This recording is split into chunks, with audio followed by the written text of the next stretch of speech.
Los rankings no son un fenómeno nuevo, aunque su proliferación sí lo es. La idea surgió hace más de un siglo en los Estados Unidos. Con antecedentes desde 1888, la idea de clasificar instituciones basadas en alguna apreciación de su calidad fue propuesta por el psicólogo James McCain Cattell en 1910 y se apoyaba en la afiliación institucional de científicos destacados. En 1925, Hawkes publicó un ranking basado en opiniones de un grupo de expertos, metodología que volvió a utilizar con ajustes en otro ordenamiento difundido en 1934. La tendencia se consolidó a partir de 1959 y sobre todo en la década de 1980, extendiéndose al nivel de pregrado. La primera edición de la guía America's Best College, que publica la revista US News and World Report, aparece anualmente desde 1983. Time y Newsweek comenzaron a publicar listas semejantes en 1996. Una agencia que asesora a las instituciones en relación con los rankings ha enlistado 52 publicaciones americanas diferentes que publican listas con ordenamientos de universidades.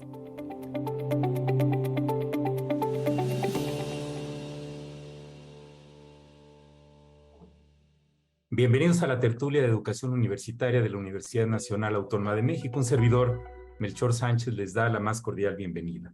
En esta ocasión vamos a platicar sobre el tema de una cosa que se llama los rankings de las universidades y cuál es su pertinencia en la era moderna.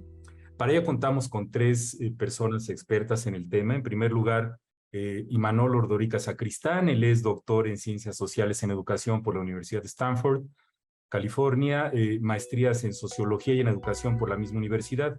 Es investigador titular de tiempo completo del Instituto de Investigaciones Económicas de la UNAM y profesor de los posgrados de Estudios Políticos y Sociales, de Pedagogía y de Estudios Latinoamericanos de la misma universidad. Es fundador e integrante del Seminario de Educación Superior de la UNAM y está en el Sistema Nacional de Investigadores de México. Bienvenido, Imanol. Gracias, Melchor. Muy bien. Pues también nos acompaña desde España, Valencia, España, José Miguel Carot. Él es licenciado en Ciencias Matemáticas con especialidad de Estadística e Investigación Operativa por la Universidad de Valencia y doctor por la Universidad Politécnica en Valencia. Es profesor titular en la Universidad Politécnica de Valencia en el Departamento de Estadística e Investigación Operativa Aplicadas y de Calidad. Actualmente es el director del Centro de Gestión de la Calidad y el Cambio. Bienvenido, José Miguel. Muchas gracias, Melchor. Y por último, Marion Whitney-Lloyd. Ella es licenciada en Lenguas y Literatura Hispanas e Inglesas por la Universidad de Harvard en Estados Unidos, con maestría en Estudios Latinoamericanos y doctorado en Ciencias Políticas y Sociales por la UNAM. Es investigadora del Instituto de Investigaciones sobre la Universidad de la Educación de la UNAM, el ISUE, y funge actualmente como subdirectora de evaluación universitaria en la institución. Durante 15 años fue corresponsal en América Latina, el Caribe y Asia del Sur para medios de comunicación estadounidenses. ¿Qué tal, Marion? Muchas gracias. Pues bien, el tema es este asunto de los rankings, ¿no? Que en inglés tiene como más caché la palabra, ¿no? No sé, en español ya ustedes me dirán cuál es el equivalente académicos y clasificaciones o ordenamientos de universidades. Pues, ¿de dónde salió esto, Imanol? Y pues, ¿para qué se usa esto actualmente por las universidades? Bueno, ya en el inicio del programa apareció una breve explicación de cómo empezaron estas clasificaciones en Estados Unidos. En realidad, el fenómeno de los rankings internacionales comienza en 2003 con el ranking University World Ranking de la Universidad de Shanghái Jiangtong, que tenía un propósito muy particular, que era hacer una comparación de las universidades chinas con las universidades norteamericanas de investigación. Era para un propósito de política pública interior, de ordenamiento y mejoría, se supone, de la labor de investigación de las universidades chinas. Esto se empezó a proyectar rápidamente y unos años después aparecieron algunas casas comerciales realizando clasificaciones jerarquizadas, que sería, digamos, la traducción más precisa de ranking al español, y que planteaban ordenamientos de instituciones. En realidad lo que tenemos son indicadores que son escogidos con una función básicamente de proyectar la circulación internacional de los productos de la investigación de las universidades, y estos indicadores son sumados, promediados de manera relativamente arbitraria para dar una calificación final. Este es el procedimiento con el que se forman todos los rankings. Muchos utilizan un método combinado que es de opiniones, recabando opiniones de empleadores y de académicos, y otros solamente utilizan datos bibliométricos que proveen dos empresas internacionales de indexación de revistas, que son Web of Science y Scopus, sus correspondientes organizaciones comerciales, ¿no? Esto es a grandes rasgos lo que tenemos en el escenario, con una multiplicidad muy grande de rankings hoy en día. Gracias, Imanol. Pues, José Miguel, ¿qué agregarías? ¿Cómo ves de dónde vienen? ¿Cómo están? Sí, señala muy bien, Imanol, el origen del primer gran ranking internacional con un efecto increíble en cuanto a la difusión. Aunque el objetivo era originalmente luego este ranking y muchos de los que están ahora, el QS, el Time Higher Education y otros muchos, tienen múltiples objetivos donde a veces se confunde el origen con la utilidad final que se le da, ¿no? Y ahora se utiliza pues para los estudiantes y las familias tener una referencia sobre la cual elegir alguna universidad. Se utiliza con fines de evidenciar una reputación del que se derivan planes de marketing y de difusión y de comunicación. Y quizá en algunos casos se ha utilizado, bueno, quizá no, en algunos casos se ha utilizado para diseñar algún tipo de posicionamiento por parte de las instituciones y de generación de políticas por parte de los organismos gubernamentales que generan estas políticas. Hasta ahí llega el grandísimo impacto de los rankings, de estas clasificaciones jerarquizadas internacionales en las que aparecen con distintos indicadores y con distintos propósitos, aparecen ordenados de manera a veces diferente las distintas instituciones de educación superior. Y esto genera un panorama, pues como podremos debatir ahora, muy controvertido y con un altísimo impacto en la actividad universitaria. Muy bien, José Miguel. Pues, Marion. Sí, yo creo que es muy interesante, como mostraron en la introducción, que surge este ranking importante en Estados Unidos, primero el US News and World Report en la década de los 80, porque finalmente surge en un contexto de las políticas neoliberales y este contexto de lo que se ha llamado el capitalismo académico. O sea, esta idea de trasladar la lógica del mercado al sector público. Entonces, en estos rankings vemos tanto universidades privadas como públicas. Entonces, es como, si bien se señaló que los rankings en Estados Unidos por lo menos tienen pues más de un siglo de origen, al principio fueron como un ejercicio más académico en revistas especializados. Y a partir de este ranking de US News, que es una revista pues, popular en Estados Unidos, se empieza a darle como esta cosa de la competencia, ¿no? De que las universidades deben competir entre sí para los alumnos, para los fondos gubernamentales, para estudiantes internacionales. Entonces, como que forma parte, yo creo que el auge de este fenómeno, el por qué a partir de los 80 como cobra más relevancia, pues tiene mucho que ver con la lógica de las políticas públicas en gran parte del mundo, ¿no? O sea, empezando quizás en Estados Unidos, en Gran Bretaña, y luego pasando a América Latina y a pues, la parte del mundo. Y después este ejercicio por parte de China, pues también es muy interesante, porque si bien es un país comunista, se busca también competir.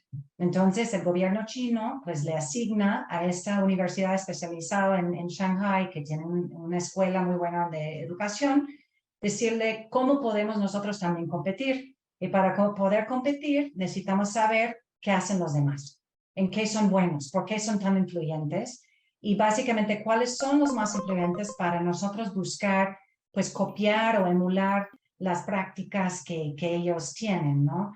Y yo creo que otro factor muy importante de este fenómeno es que tiene mucho que ver con los recursos. O sea, no es fortuito que se ve que las universidades mejor rankeadas suelen ser las con mayores recursos, ¿no? O sea, siempre sale Harvard, Yale, MIT, la Universidad de California, o sea, son Oxford, Cambridge, son las universidades que más dinero tienen y entonces los otros países, pues con menos recursos, tienen que tomar decisiones, como señaló José, de política pública, de si vamos a invertir mucho dinero en pocas instituciones o si lo vamos a distribuir. Pero realmente me parece, pues es que una cosa que va de la mano con un giro en la política pública en casi todo el mundo. Gracias, Mario. Sí, es que en la cápsula inicial había algunas imágenes de deportes, ¿no? Y utilizamos mucho la metáfora, incluso en academia, de yo quiero estar en las ligas mayores, ya sea como institución o como individuo, como académico. Y los funcionarios de todas las universidades se muerden las uñas cada vez que van a salir los rankings porque lo toman a veces muy a pecho, como si fuera una evaluación de ellos como persona. Pues tenemos unos minutos de este bloque todavía, Imanol. Si nos comentas brevemente de cómo has visto que la sociedad mexicana, las familias, los aspirantes a estudiar, utilizan los rankings. Yo creo, quizás es un matiz de diferencia con José Miguel, que en realidad los rankings no dan información para las familias y ni siquiera para los tomadores de decisiones. Los rankings lo que presentan son una normalización de datos agregados, o sea, se toma la información base, la más grande se hace equivalente a 100 y de ahí para abajo se van ordenando las distintas instituciones en cada uno de los indicadores. Segundo, los indicadores son fundamentalmente asociados a investigación. Hay algunos rankings que utilizan proxies o sucedáneos, llamémosle así, de evaluaciones o de mediciones más que evaluaciones asociadas a docencia. Y en tercer lugar, el tema es que presentan esta clasificación para las universidades en su conjunto, a diferencia de lo que hacía originalmente el US News and World Report, que lo que clasificaba era programas académicos. Aquí lo que se hace es clasificar instituciones. Entonces, tú puedes tener una institución que en el ranking general a lo mejor aparece en primer lugar, Harvard, y si tú quieres ir a un programa de educación, podrías cometer el error de utilizar el ranking, cualquier ranking, porque todos ponen a Harvard en primer lugar como un referente, y decidir ir a esa escuela de educación, cuando evidentemente son superiores otras en el mundo, pero en particular en Estados Unidos, Michigan o Stanford o Columbia están por encima como programas, ¿no? Entonces hay una mitificación del ranking de que efectivamente da información utilizable para hacer planteamientos de toma de decisiones. En general, el efecto es un efecto de normalización, es un efecto de homogeneización de las instituciones para enfocar sus recursos y sus actividades a la producción de investigación orientada hacia publicaciones indexadas en inglés con altos niveles de citación, que a final de cuentas en casi todos los rankings son el elemento fundamental que determina la posición de las instituciones en estas clasificaciones ordenadas de mayor a menor. Y efectivamente la idea de que hay que estar en una liga determinada hace caso omiso por completo, no solo de los contextos diferenciados, que es algo de lo que hablaba Marion hace un rato, sino de los objetivos y propósitos diferentes también de las instituciones. Un ejemplo muy rápido. Nosotros en América Latina tenemos lo que yo he llamado universidades formadoras de Estado o constructoras de Estado que han servido para generar instituciones públicas, poblarlas, crear un nivel de profesionistas y de especialistas para este ámbito. Esto no ocurre quizás en otras instituciones, por ejemplo, en Estados Unidos, en donde, por el contrario, hay una muy fuerte conexión entre productos de investigación y empresas, el mundo empresarial, que es casi único a ese país y, sin embargo, se ve como un modelo a emular. Entonces, para terminar esta ronda, yo diría que a los rankings en general los podríamos llamar los Harvardómetros. Lo que nos dicen es qué tanto se parecen nuestras universidades a la Universidad de Harvard, que es el modelo que se tomó para construir en la mayoría de los casos los indicadores que se toman en cuenta. La especie humana tenemos una obsesión con la comparación, ¿no? Esta comparación entre todo lo que hacemos, en la jerarquización, el ordenar las cosas y de alguna manera asignar juicios de valor a estar arriba o abajo en cualquier orden jerárquico. Y como decía Imanol, el Harvardómetro, que a fin de cuentas hay esta premisa como de que mi ranking es más grande que el tuyo y por eso es mejor. O subí o bajé tantos lugares del ranking y entonces empiezan a rodar cabezas o a hacerse justificaciones o a ver cómo le hacemos para recuperar nuestro lugar en el ranking. Pues, José Miguel, ¿cómo ves, retomando lo que comentaba Imanol y el proceso de esto, cómo se hace, qué implicaciones tiene esto sociales y educativas? Sí, volviendo al tema de cómo se hace, hay como dos, debajo de un indicador no es más, o sea, un ranking no es más que convertir en una medida unidimensional algo que es un problema muy complejo y que se mide de manera parcial y bastante irregular en muchos casos a través de muchos indicadores. Es decir, matemáticamente es el proceso de construir lo que se llama un indicador compuesto a partir de indicadores simples. Con lo cual aquí tenemos, volviendo a la pregunta de cómo es el proceso, tenemos una grandísima dificultad en tomar datos, porque por una parte, como ya señalaba Imanol, tenemos los datos que podrían ser objetivos fáciles, número de publicaciones indexadas o citas que han recibido, premios Nobel, etcétera, esto es lo fácil, pero hay otros indicadores que son extremadamente difíciles de medir y que muchas veces participan en esta construcción de los indicadores compuestos. ¿Qué opinan los académicos, los empleadores sobre los egresados que salen de un determinado programa de una determinada universidad? Y esto es extremadamente difícil. QS y el Times Higher Education lo hacen. Si queréis, luego podemos entrar un poquito más, pero a mí me gustaría llamar la atención sobre la dificultad técnica que tiene, por una parte, captar los datos sobre los que se construyen indicadores, lo cual en sí mismo es una grandísima dificultad, y la segunda es, quizá tan crítica como la primera casi, es cuál es la metodología seguida para llegar a esta ordenación, es decir, cómo construimos el indicador compuesto. Y perdonadme que lo diga así de claro, un lector de un titular de la Universidad X es la segunda mejor del país, no se preocupa en absoluto si los datos son fiables, precisos, completos y exactos, y si la metodología es la apropiada y cuál es el conjunto de indicadores con el que se ha construido. Leemos el ranking de Shanghái como si fuera el indicador preciso de la calidad de las universidades. Tendríamos que preguntarnos qué es calidad para nosotros. Es decir, una universidad que está más arriba es mejor que una que está más abajo. Todo esto referido al proceso. Es decir, para mí todo el proceso técnico de construcción de este indicador jerarquizado es extremadamente complicado y muy delicado, porque cualquier, lo que en matemáticas llamamos análisis de sensibilidad, cualquier interferencia o variación en un indicador o en una ponderación puede tener un enorme efecto en la clasificación final.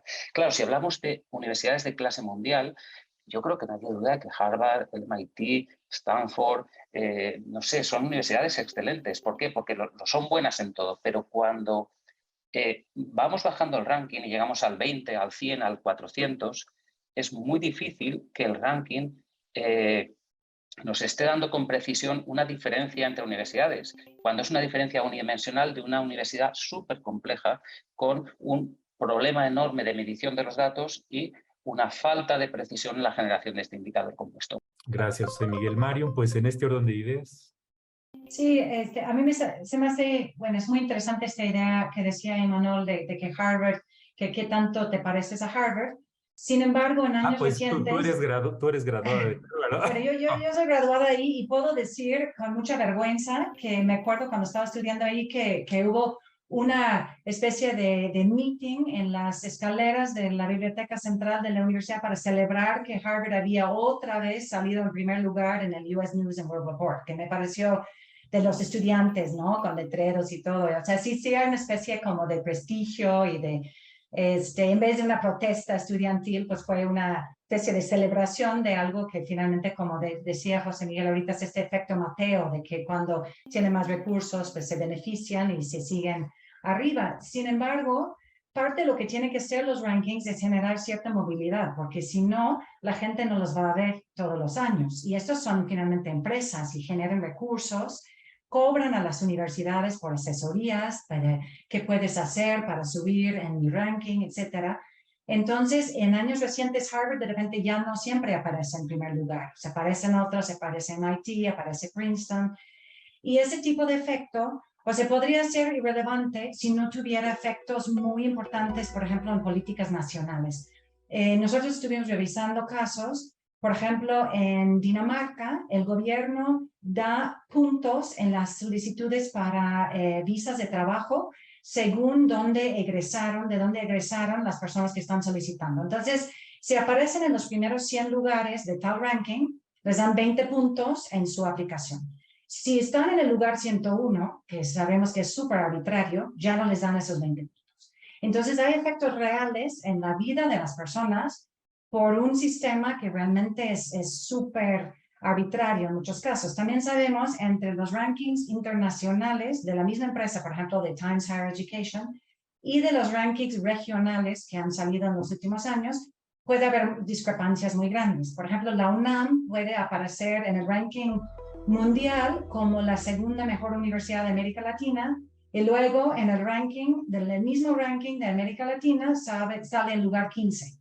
Y uno dice, ¿cómo puede ser? O sea, si estos son supuestamente mediciones objetivas de cuál es mejor que cuál, ¿cómo puede ser que se cambie tanto la posición entre un tipo de medición y otro? Entonces, yo creo que sí es bastante preocupante. Otra cosa muy importante, dado la influencia de estos rankings, en que los gobiernos dan más dinero a universidades que han salido bien, etcétera, hay muchos casos en donde los mismos administrativos de las universidades han mandado datos falsos a los ranqueadores. Ha habido muchos casos en Estados Unidos de universidades que han tenido que salir del ranking de US News de un año a otro por haber facilitado información incorrecta, por ejemplo, del nivel de selectividad o del promedio de ingresos de sus egresados. Entonces es algo muy vergonzoso, de tal grado que algunas universidades cada vez más, y ya son docenas, ya no participan, ya no mandan datos a este ranking porque dicen esto es una farsa y tiene efectos pues, nocivos muy importantes. Otra cosa, cuando hablaba José Miguel de cómo se construyen o cómo un pequeño cambio en la forma en que uno reporta los datos puede cambiar mucho. Sabemos, por ejemplo, que la UNAM reporta la información de todos sus campus y el TEC de Monterrey se reporta solo los datos de su campo central en Monterrey. Entonces eso tiene un impacto porque allá tienen más miembros del SNI, allá tienen más recursos, entonces de alguna manera les da un resultado más favorable. Entonces son decisiones que toman las universidades no de forma inocente, sino con una estrategia de aparecer mejor en el ranking, porque estos rankings sí tienen un impacto pues, importante. Gracias, Marion. Pues, Imanol, seguimos con el punto. Creo que ha sido muy bueno explicar ese tema de que las diferencias a partir de cierto número son tan pequeñas que son prácticamente insignificantes. Yo diría que además de eso, que se puede generalizar que la posición en los rankings es una mala representación de la calidad de las instituciones porque dejan fuera la decisión sobre cuáles son los indicadores a tomar en cuenta, está más asociada a lo que señalaba José Miguel, cuáles son más fáciles de adoptar, número de publicaciones, número de citas, etcétera, que otras. Por ejemplo, sería muy interesante ver un ranking de movilidad social de los estudiantes, en donde yo creo que universidades en América Latina, por ejemplo, podrían figurar en lugares muy elevados, pero esto es muy difícil de medir y de hacer comparaciones internacionales. Entonces hay arbitrariedad o cierta arbitrariedad en la selección de indicadores y esto lo que va generando es una especie de opinión pública poco informada, como decía José Miguel, que no puede captar los matices de que los medios de comunicación estén, por ejemplo, publiquen en México más o menos al año 7 noticias sobre rankings universitarios en los que aparecen distintas instituciones del país, ¿no? Entonces puede aparecer, y como la temporada de rankings es más o menos, así como la temporada de grandes ligas, la temporada de rankings empieza más o menos en junio y termina por ahí de septiembre, una cosa así.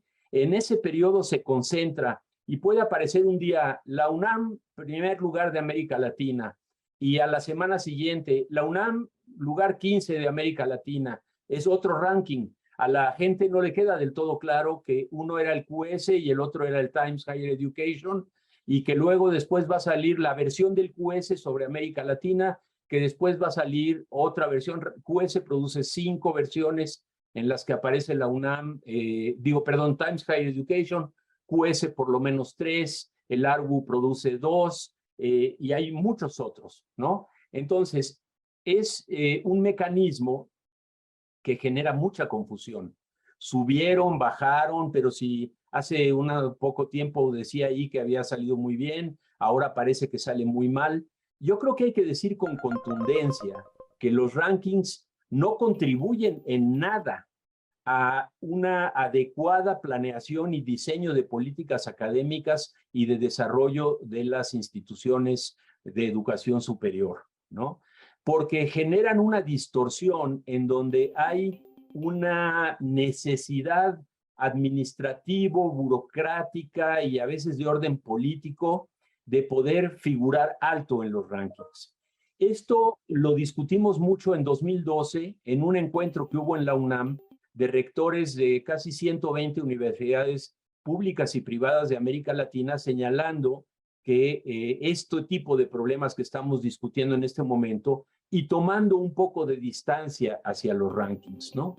Porque resultaba que de repente los legisladores en algún país tomaban un ranking y decían, ¿cómo le vamos a dar más dinero a la Nacional de Colombia si ha bajado 2 lugares en un ranking? ¿En cuál ranking? No sé, parece que en algún ranking, ¿no? Hay casos patéticos, por ejemplo, en Indonesia, en donde con una altísima población de origen chino habían aparecido muy alto en el ranking del ARGU en del Times por estudiantes internacionales porque se había tomado a los indonesios de origen chino como si fueran internacionales, quedaron muy arriba, salieron incluso anuncios que llamamos espectaculares en México, de los que se ven en las calles, gigantescos, felicitando al presidente de la República y al rector por los resultados de la Universidad de Indonesia. Al año siguiente, cuando el ranking hizo la corrección de los datos, la universidad cayó el rector, por supuesto, y el presidente estuvo a punto de caer. O sea, el efecto es totalmente extraacadémico, ¿no? Puede tener resultados perniciosos hacia las instituciones y dar imágenes distorsionadas, tanto de las universidades en particular como de los sistemas de educación superior. ¿Cuántas universidades tiene un país en los rankings, ¿no? O sea, Brasil tiene muchas en América Latina, es el que más tiene en casi todos. Después vendría Colombia o Chile, después viene México. Hay una cosa así de vaga, así de abstracta y general, que no nos está dando una idea contrariamente a lo que supuestamente proporciona, ¿no? Es eso que decía José Miguel, un dato preciso, es el 19º lugar, ¿no? Y en realidad no es así. y si los padres y los estudiantes y hombres y mujeres toman decisiones utilizando los rankings, en la mayoría de los casos se van a equivocar. Muy bien, Imanol. Bueno, muchas gracias por estas reflexiones. Pues a continuación vamos a pasar a una pausa. Los invitamos a seguir con nosotros.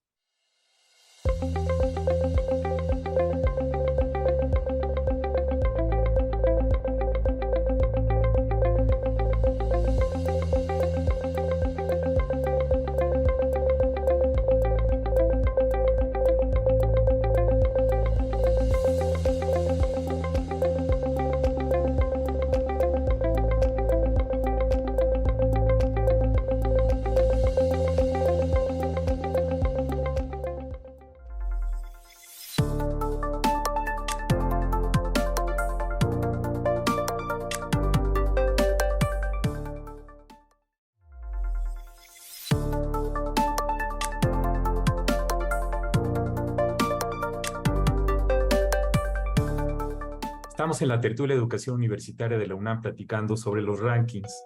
Este proceso de evaluación que uno espera que tenga validez, confiabilidad, para que mida lo que realmente dice medir, y que en este caso es algo muy difícil porque se puede hablar de la calidad de una institución o de su desempeño o de su reputación o de una combinación de factores, predominando este modelo que ya se comentó varias veces de la universidad de investigación como la mejor universidad, lo cual tiene sus implicaciones y por ejemplo, la docencia, que es uno de mis temas favoritos, pues no pinta mucho como tal la calidad o la buena docencia en todos estos procesos, precisamente por lo difícil de medirla de una manera satisfactoria. Pues, ¿qué pueden hacer las instituciones, Marion, nuestras universidades, para mejorar este proceso?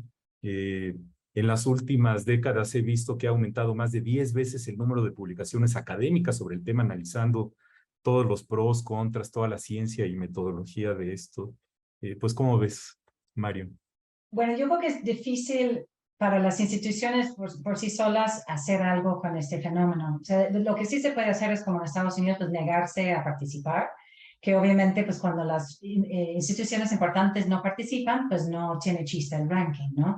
Pero también creo que es importante no sacar estos desplegados de que somos la mejor o tomarlo, así publicitarlo, porque también después cuando el año siguiente caemos, pues nos vamos a ver medio ridículos, ¿no? Yo creo que sí es muy importante pues dar cabida a estos eventos como el que organizó Imanol en 2012 para discutir esto y dar a conocer las problemáticas que tienen estos rankings. Creo que sí es interesante los cambios que ha habido en los rankings en los últimos años. Ha habido como un intento, por lo menos, de incluir otros indicadores de otro índole. Por ejemplo, en Estados Unidos, inclusive el US News trata de incorporar unos indicadores que miden movilidad social, que miden la proporción de estudiantes que cuentan con becas federales.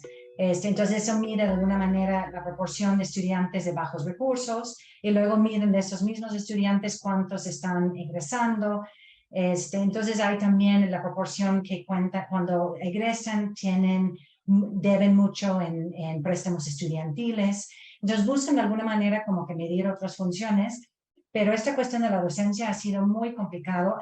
Inclusive la Unión Europea lleva muchos años buscando un indicador que puede medir esto y tengo la impresión, sabría más José Miguel seguro de esto, pero que se han dado un poco por vencido, porque el proxy que se utiliza en los rankings actualmente es la proporción de estudiantes por profesor. Pues eso no dice mucho. O sea, sabemos que las universidades patito pueden tener 3 alumnos y un profesor, pero si el profesor no es bueno, pues eso no es una buena calidad, ¿no? Pero sí me parece importante como desmitificar y que las universidades traten de unirse de alguna manera, tener un diálogo con los gobiernos cuando dicen es que, por ejemplo, en Francia, el gobierno propuso unir instituciones, fusionar distintas universidades para hacer como mega universidades para que se suban en los rankings. Pues las instituciones tienen que resistir este tipo de propuestas porque realmente pues tienen una lógica totalmente absurda. Y como dice Manuel, ese tipo de prácticas que están en una lógica totalmente comercial, pues realmente no contribuyen en nada a la mejoría de la educación superior. Gracias, Marion. Pues, y Manol, ¿qué podemos hacer las instituciones y los académicos? Realmente las posibilidades de avanzar en el ranking son limitadas. Yo recuerdo cuando agentes comerciales de QS asistieron a reuniones de la Asociación Nacional de Universidades e Instituciones de Educación Superior en México hace varios años, diciendo que podían dar asesoría y que esto permitiría a todas las universidades estar en el top 50 de las instituciones mexicanas, cosa que no puede ser, ¿no? Son más de 50, es difícil que estén todas en el top 50, y que además sabemos que era completamente ficticia. Sí estamos de acuerdo en que el indicador principal es número de publicaciones indexadas, citas, etcétera. Modificar eso en el corto plazo es muy complicado. Sí hay casos llamativos, por ejemplo, el de las universidades de Portugal, que en los últimos 10 o 15 años han tenido un crecimiento muy grande en el número de publicaciones indexadas que han estado sacando, ¿no? Esto ocurrió con Brasil hace más o menos una década, hace 15 o 20 años, ¿no? Pero responde a dinámicas inerciales, crecimiento institucional, recambio de las plantas académicas. No es una cosa que se puede hacer un ajuste de un año a otro para tratar de modificar la situación. ¿Qué otras cosas se hacen? Bueno, tratar de reportar muy bien a los rankings que piden información institucional, tratar de maximizar a través del reporte preciso los datos de las instituciones, ¿no? En efecto, la docencia se ve por relación entre número de estudiantes y profesores, número de estudiantes con doctorado, número de estudiantes internacionales, número de profesores internacionales, pero en realidad nada de eso nos está hablando de la calidad de la docencia. Pero de todas maneras reportar mejor. Y luego hay universidades que hacen, pues a lo mejor no es trampa, pero tienen mucho dinero. La Rey Faisal de Arabia Saudita empezó a contratar académicos que aparecían entre los más altamente citados del mundo. Este indicador que tiene Clarivate ahora, que se llama HiSci, ¿no? Y entonces ofrecían nombramientos que no implicaba un traslado ni nada, simplemente aparecer en nómina y supongo que recibir una cantidad importante de dicha universidad. Eso, por ejemplo, a la UNAM le costó que en uno de los rankings, en el ARWU, que es donde tiene ese indicador, bajar de un año a otro porque de repente se dividió a la mitad el único altamente citado que teníamos dentro de la universidad, ¿no? Pues se contó como de 2 universidades. Entonces, esta imagen de que se puede, y lo solicitan las autoridades universitarias, ¿qué podemos hacer para estar mejor en el ranking en el año que viene y en pocos años? Y lo único que uno puede decir es nada. La verdad es que nada. Lo que en términos de largo plazo se puede hacer, y lo hizo Brasil, y por eso Brasil está viviendo del efecto de políticas públicas de hace 2 o 3, de 2 décadas, es invertir en educación superior y en investigación científica, ¿no? Generar más estudiantes de doctorado, dar más apoyo a la investigación. Esto naturalmente se traduce en la producción de más artículos en revistas indexadas, y esto ha llevado a universidades como Sao Paulo o la Federal de Río de Janeiro y otras a ocupar lugares muy importantes en las clasificaciones. Pero son políticas de muy largo plazo y son políticas que están asociadas a las condiciones económicas de los países. Que ese es un estudio que se ha hecho, que es muy interesante, porque hay una asociación brutal entre Producto Interno Bruto Nacional y número de universidades que aparecen en tal o cual ranking. Esto hay que recordarlo. Los rankings son muchos, entonces se puede tener una ubicación diversa en todos ellos. Muy bien, Iván. Muy bien, gracias. José Miguel. Me gusta mucho esta reflexión porque un poco mi reflexión también va por ahí. En realidad, ¿por qué tienen este éxito tan tremendo los rankings? Pues en realidad porque la universidad está en una encrucijada, estamos en un momento de absoluto cambio. globalización, internacionalización, desempleo masivo, cambios sociales donde se diluye los tiempos de trabajo, ocio, familia. Tenemos una afluencia masiva a la universidad, no como hace años que era una universidad de élites, y tenemos cambios tecnológicos que nos hace que tengamos un acceso tremendo a la información. Entonces hay una fuerte necesidad por parte de los distintos actores del mundo universitario, ¿no? Tanto estudiantes como gestores universitarios, académicos, políticos.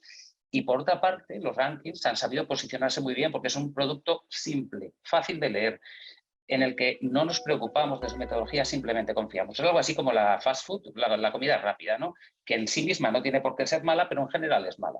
Entonces, claro, hay una cuestión, es que la consumimos rápidamente sin preocuparnos más porque es rápida y fácil de entender.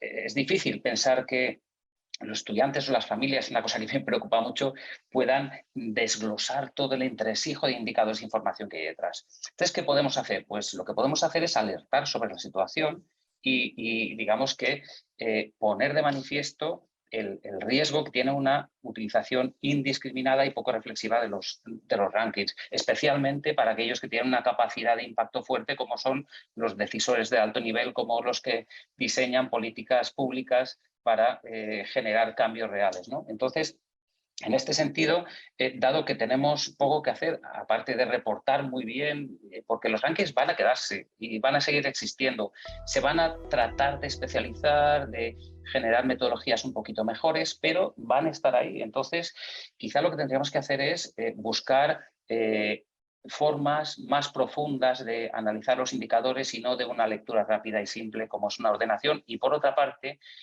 desarrollar dentro de las instituciones estrategias que nos permitan tener alternativas a esto, como por ejemplo el seguimiento de egresados, que es una herramienta valiosísima que nos permite saber, tener un feedback de nuestros estudiantes una vez hayan salido de nuestra universidad, cómo les va no solo en el mundo profesional, sino en la vida, para rediseñar políticas.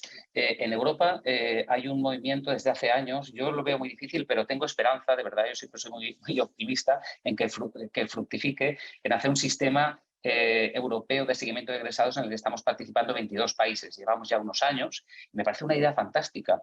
Y eso no quiere decir que eliminemos los seguimientos de egresados nacionales o institucionales, sino que los complementen y tengamos visiones a distintas capas.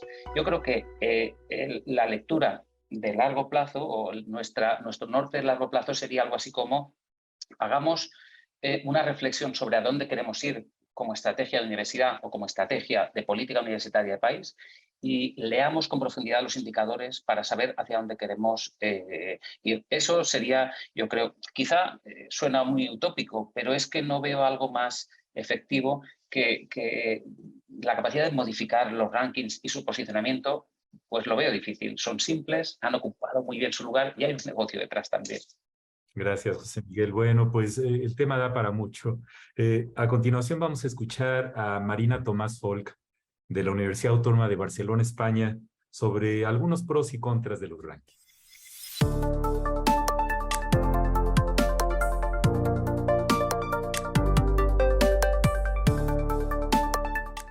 ¿Cuáles son los pros de los rankings? Por un lado, ¿qué benefician? ¿Son útiles los rankings? Bueno, sobre todo, para decirlo muy brevemente, son útiles para poder comparar las diversas universidades de todo el mundo. En segundo lugar, ¿qué favorecen los rankings? Pues favorecen que se gestione, que se hagan políticas dentro de la universidad de acuerdo a esos criterios que se consideran pues, los más importantes para ser internacionales. Y en tercer lugar, ¿a quiénes benefician los rankings? Bueno, más allá de especulaciones que no voy a entrar, sobre todo por el tiempo que tenemos, benefician de entrada a los estudiantes y a los investigadores para conocer la universidad que más les convenga en función de sus intereses y a la sociedad en general porque le proporciona elementos, indicadores, datos que permiten mayor transparencia.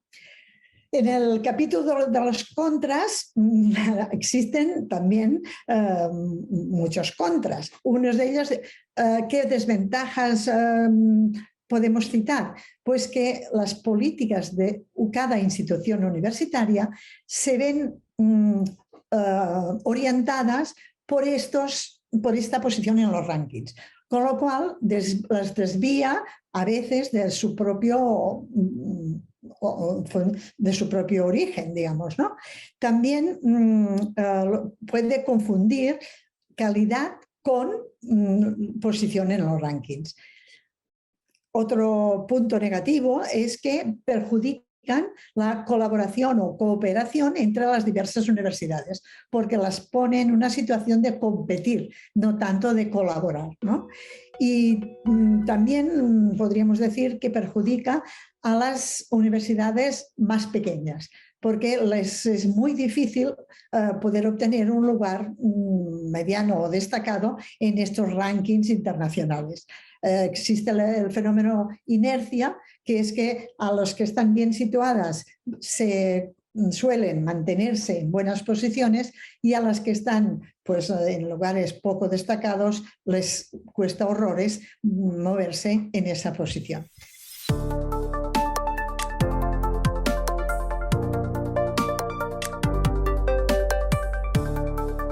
Estamos en la tertulia de educación universitaria de la UNAM platicando sobre los rankings. Se hacen cada año. Las investigaciones que han medido la correlación año con año encuentran que es una correlación casi perfecta, arriba de 0.96. Y en la época del COVID, uno ha visto que el COVID ha tenido un impacto brutal en las universidades de todo el mundo. Pues les pediría a José Miguel una última reflexión, algún mensaje final para la audiencia sobre todo lo que hemos dicho en esta última hora. Gracias, Melchor. Bien, un poco resumiendo algunas de las cuestiones que hemos hablado, yo creo que la universidad está en un momento de tremendo cambio. Hay fenómenos sociales, económicos, tecnológicos que hacen que la universidad esté en un momento, en una encrucijada, y esto hace que la incondicional confianza que teníamos en la universidad se esté sustituyendo por la necesidad de información, de transparencia, de rendición de cuentas.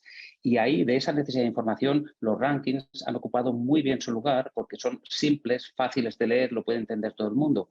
Pero hemos de tener en cuenta que la situación, la realidad universitaria es mucho más compleja y que la utilización sin reflexión e indiscriminada de los rankings puede generar decisiones a cualquier nivel que podían tener un impacto pues negativo si son utilizados de manera poco adecuada, porque los rankings tienen problemas metodológicos, tienen sesgos hacia determinados modelos y eso favorece a algún tipo de universidad y perjudica a otros tipos de universidades. Pero los rankings van a quedarse. Los rankings están ahí y nuestra responsabilidad como miembros de esta enorme comunidad universitaria y como personas que pertenecemos a la sociedad es utilizarlos de manera adecuada y generar sensibilidad para utilizarlos de manera adecuada. Y en ese sentido creo que necesitamos una reflexión más profunda sobre los rankings, pero sobre todo sobre los indicadores que generan los rankings, que nos permita tener una visión más completa de la realidad universitaria para tener conciencia de qué es la universidad y hacia dónde queramos que se mueva y sobre cómo tomar decisiones para cada uno de nosotros que somos los participantes de esta comunidad universitaria. Así es, José. Marion, ¿alguna reflexión final?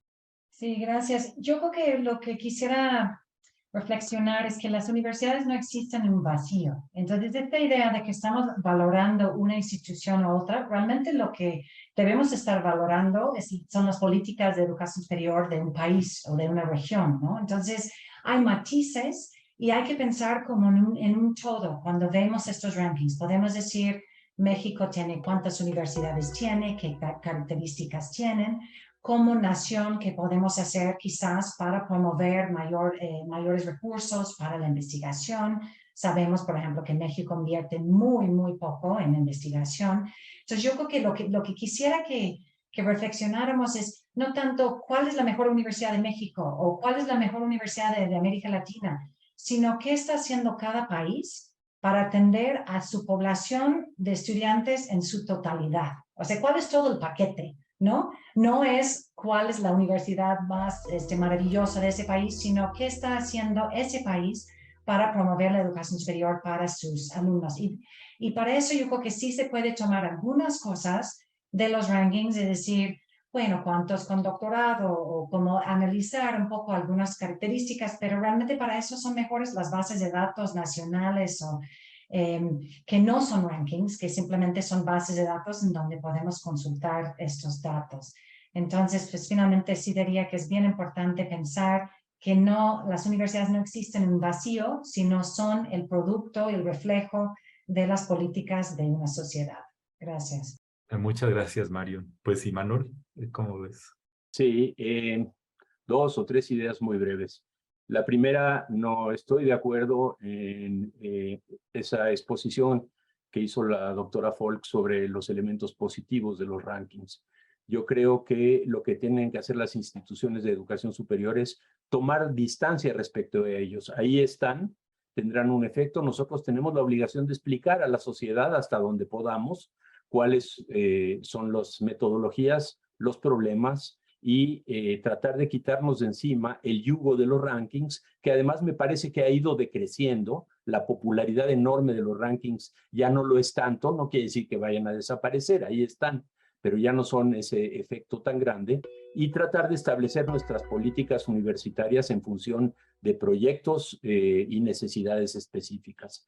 En segundo lugar, creo que es muy importante que nosotros desarrollemos sistemas de información nacionales y regionales en contraposición a los rankings. O sea, en lugar de decir quién es primer lugar o segundo, poder dar información de cuántos doctorados hay en una universidad en el programa de biología, dónde se han formado, qué investigaciones se están realizando en cada uno de los programas y las áreas de conocimiento, cuántos estudiantes tenemos, cómo está su eficiencia terminal. O sea, el sistema de información sí permite dar a la sociedad una mejor idea de lo que hace la universidad, y también a los universitarios un fundamento mucho mejor para poder desarrollar políticas específicas. Y lo último que diría es reconocer, aceptar y promover la diversidad de proyectos y modelos universitarios. Todos tenemos ideas comunes de lo que es una universidad, ¿no? Pero a pesar de ello, hay tradiciones universitarias diferenciadas. No son lo mismo las universidades elitistas de investigación de los Estados Unidos que las universidades de América Latina. Tenemos una historia diferente y un proyecto diferente. Y ambos pueden ser de clase mundial, como les gusta decir, y tener su relevancia nacional y regional. Reivindiquemos eso. Muy bien, Imanol, muchas gracias. Sí, este punto es fundamental porque pues, tendemos a hablar de la misión de la institución, cuando en realidad las universidades tienen muchas misiones, ¿no? En el caso de la UNAM decimos la docencia, la investigación y la difusión de la cultura, pero la amalgama de estas funciones es una multiplicidad de impacto en la sociedad mexicana, pues que le dan a la UNAM el nombre de Universidad Nacional, ¿no? En fin, es todo un reto. Y esta industria que ya comentó José Miguel, que no se va a ir, se ha convertido en una industria y hay todo lo que implica esta industria, manuales, cursos, talleres para subir en los rankings. Busqué en la red cuánto gana el CEO de QS y el de Times Higher Education y no lo encontré. Ese tipo de información, como de cualquier empresa privada, pues es información privilegiada, ¿no? En fin, es todo un reto. Pues les agradezco muchísimo la participación. Ojalá despertemos el interés en la audiencia por seguir reflexionando sobre el tema. Y bueno, José Miguel, desde España, te agradecemos mucho tu participación. Gracias a vosotros. Marion, pues Harvard, pero sigue siendo Harvard, ¿no? Es todo un reto, ¿no? Es un orgullo ser de Harvard, ¿no? Seguramente lo tienes. Bueno, es un orgullo ya ser de la UNAM también, yo diría. Sí. Yo creo que eso que dice Imanol, necesitamos muchos tipos de universidades, definitivamente. Así es. Muchas gracias, Marion. Fue un placer. Y Imanol, pues muchas gracias por escuchar todos tus perspectivas y comentarios. Gracias, Melchor, por la invitación. Y gracias a la CUAYED por este programa y por su trabajo. Muy bien. Pues como vemos, el tema da para mucho. Quisiera terminarlo citando un economista británico que se llama Charles Goodhart, el autor de lo que se le llama la ley de Goodhart, que dice: cuando una medida se convierte en un blanco, deja de ser una buena medida. Reflexionemos sobre el tema y nos estaremos viendo en una próxima tertulia.